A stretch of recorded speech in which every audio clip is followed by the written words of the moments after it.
Hey everybody, it's your boy Schneider1 with Schneider Elite Gaming, bringing you our final episode of the Mindset miniseries. We've done all the roles so far except for AD Carry, and to conclude everything, we're going to bust that roll out right now. Now the AD Carry is a basic attack champion that focuses on accuracy,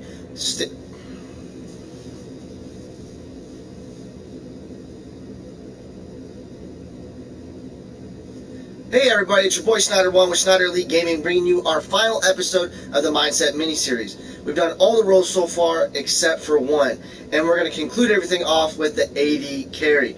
Now,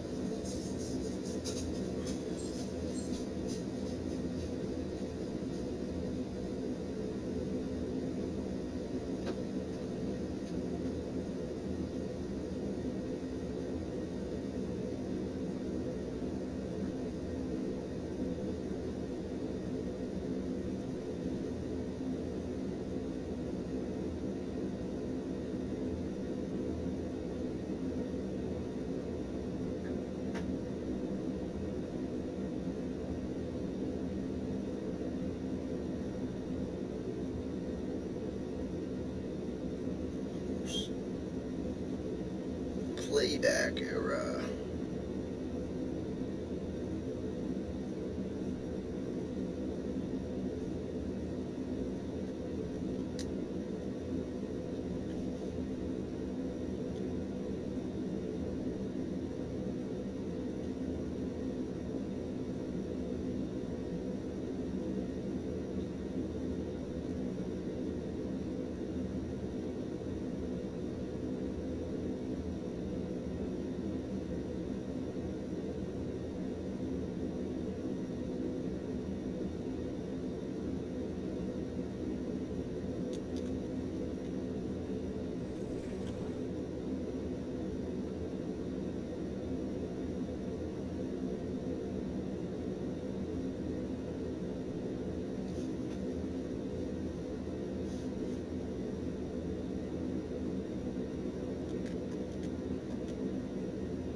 Hey everybody, it's your boy Schneider1 with Schneider Elite Gaming, bringing you our final episode of the Mindset miniseries. So far we've gone over every role except one, and it is a pleasure to announce that we are going to be doing the AD Carry role. Now, the AD Carry role is a basic attack champion role where you use your accuracy, farm, and positioning to deal a load of damage. Now, with that being said, I'm going to start this video off with the first MOBA concept, and I'm proud to say that it is the dummy ward. Like all my other videos, like I explained over and over and over, Vision is so easy to use right now, and it's so available that it just makes sense to just use it.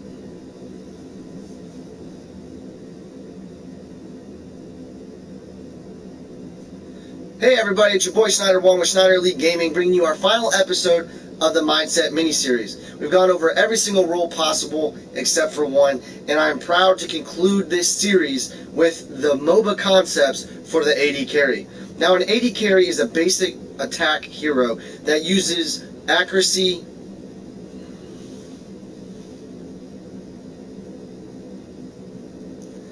Hey everybody, it's your boy Schneider1 with Schneider Elite Gaming, bringing you our final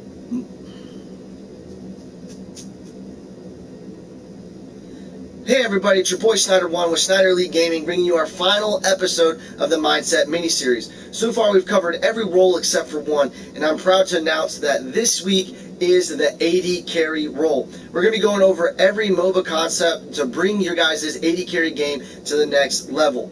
But like all my other videos, we're going to start with the definition.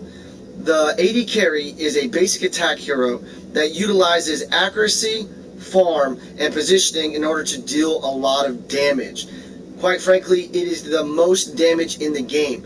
But if you're not good at farming, last hitting, basically positioning, you're always being caught out, or you're just not accurate with your auto attack, this may not be the role for you. I recommend you guys honing those skills before trying out this role, because it'll be very blatantly obvious that you are going to be at a disadvantage if you're not able to use these types of skills. Now, like all my other videos, I'm going to recommend throwing out a dummy ward within the first 30 seconds so that you guarantee that your safety for the first 3 minutes of the match. This is for every role. It is probably the most simple and easy MOBA concept out there, but it is super valid right now, at least until they change the ward situation. Now, after that being said, the first concept that you guys got to get wrapped around for this character is the rush to 60. Now, what do I mean by this? The rush to 60 is basically the idea that the first AD carry to get to 60 card power wins, because an AD carry is just not good without his damage. You can't get damage without CP, and you can't get CP without farm. So it goes down to the basics of farming ability. And that has 100% everything to do with you last hitting. And the only way you can improve that is going into some kind of solo versus AI and repetition. Just going out there and last hitting. That's the best way I could try to help you guys improve that skill. Now, part of that rush to 60 isn't necessarily a, hey, I need to push every wave as fast as I possibly can in order to really kind of get to, that's not how it's going to work. I'm sorry to say it. The way that the rush to 60 works is being patient and using different strategies of farming to your advantage. So part of that has to do with wave management. Now, typically, an AD carry duo between the AD carry and support are normally in the safe lane. And normally what happens is a champion or AD carry will push the wave into the enemy champion, he'll gain experience, and he'll outlevel you. Well, first part of wave maintenance or management is going to be that freeze.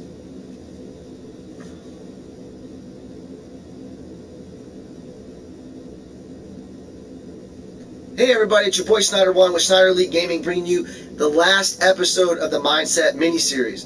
It's been a long journey, but I'm happy to conclude it with one of my favorite roles. That role is the AD carry, or attack damage carry, however you want to say it. But this is what we're going to be talking about, all the MOBA concepts in order to bring your guys' carry game to the next level.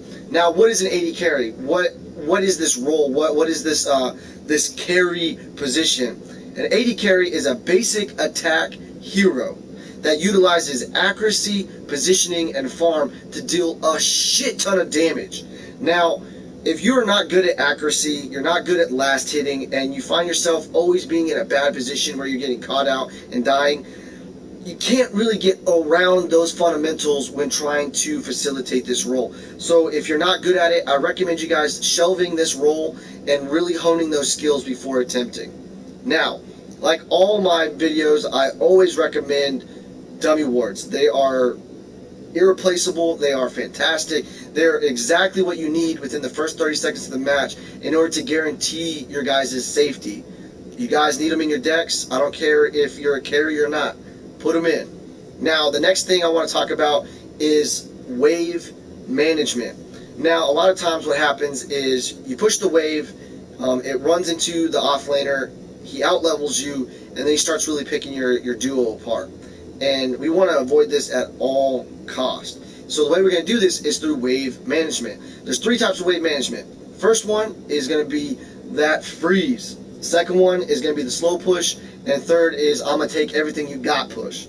Now, the part that we're going to be really utilizing in the early game in order to minimize this level advantage is going to be the freeze. By freezing the lane as far up as possible on your side of the river, you pretty much are allowed to zone the enemy offlaner away from all the experience. So basically you are denying him farm, you're denying him experience, which will allow you to either A, get a level advantage, so you can get to level 2 before him. You could possibly even go, you get 2, he gets 2, you get 3, he gets 3, depending on how well you're able to freeze it. This is a very hard tactic to pull off, but once you can really wrap your head around the idea of keeping your minions at the same number as the enemy minions, they won't push. And if you can do that effectively, you're going to freeze the wave and you're going to deny the offlaner the chance to gain experience. Now, with that being said, the second thing you're going to be using is the slow push. This is normally utilized during the mid game in order to set up rotations. So normally you would set it up in order to rotate to mid or rotate to off lane or even facilitate a lane swap in order to guarantee that your objective will not be in danger while you're gone.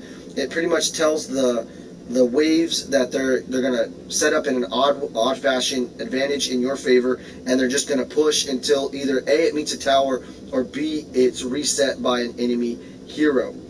Now, with that being said, the last thing is I'm gonna take everything you got push, which is either A, you're trying to delete an entire wave before your wave takes any damage. It's normally utilized for either A, a diversion, B, save your tower, or C, you're going to use it in order to match the opposite lanes so that you can take an objective. I do apologize for the replay. The replay system's been kind of messing up on me, but I will leave a link to that replay. I had a 24 KDA as the support, and my 80 carry just went off, so I will leave that in the description. But to round out the MOBA concepts, after you've managed to learn how to do your wave management early, you want to focus on secondary objectives, because we want to facilitate this rush to 60 mindset. We want to get to 60 card power before the enemy, because that's typically the win condition. So the first thing that's going to help us in doing this is going to be gold buff. Now you got to be wary of Wukongs, Kallaris, and any champion that has some kind of dash, because they're going to go through the river, they're going to get up to the gold camp, and they're going to steal it at 3 minutes. So you need to be aware of that, of who you're facing and who has those abilities, so that you can be at the buff before 3 minutes, so you can either A, contest it and take it for yourself, or B, prevent them from getting it and taking it. So you want to be aware of that. Gold buff is a compounding experience buff that nets you easy CP.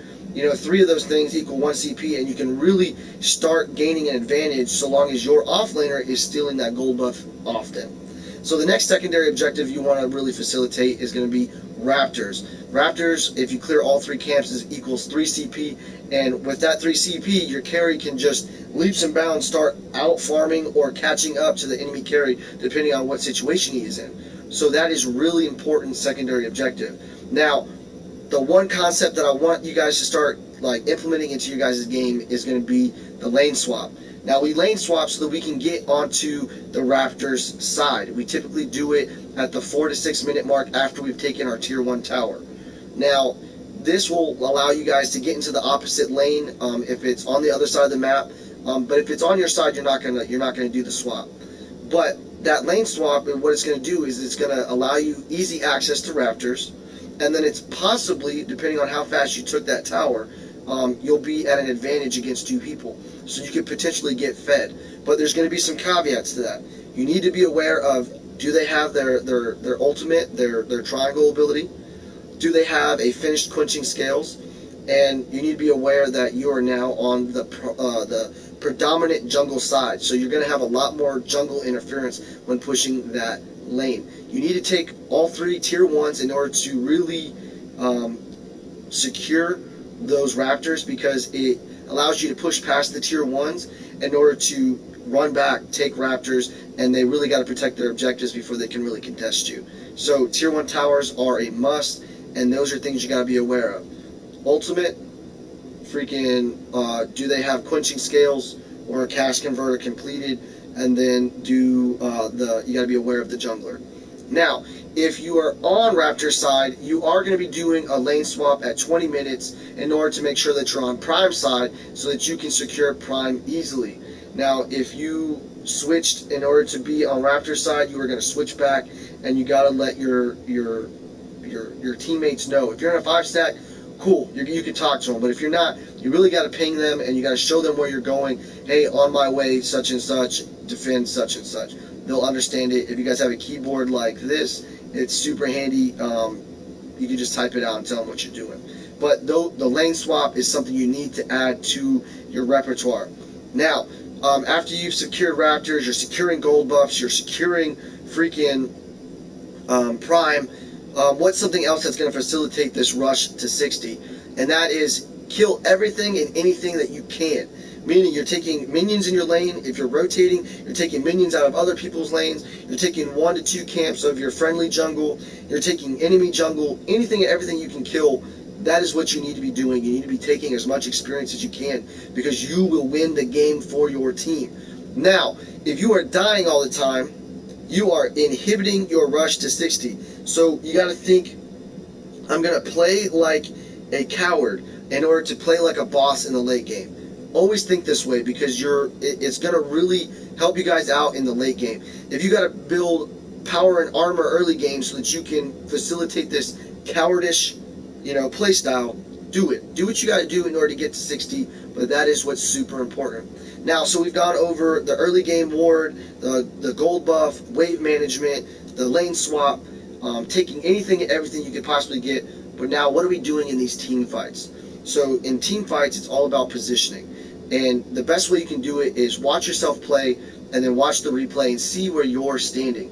If you don't have minions in front of you, if you don't have the frontliner tanks in front of you, the off tanks in front of you, even the casters in front of you, you're wrong. You need to look at your positioning and make sure that you're not being soloed out when your team goes to a certain side. So if they're going right, you should be, really standing on that.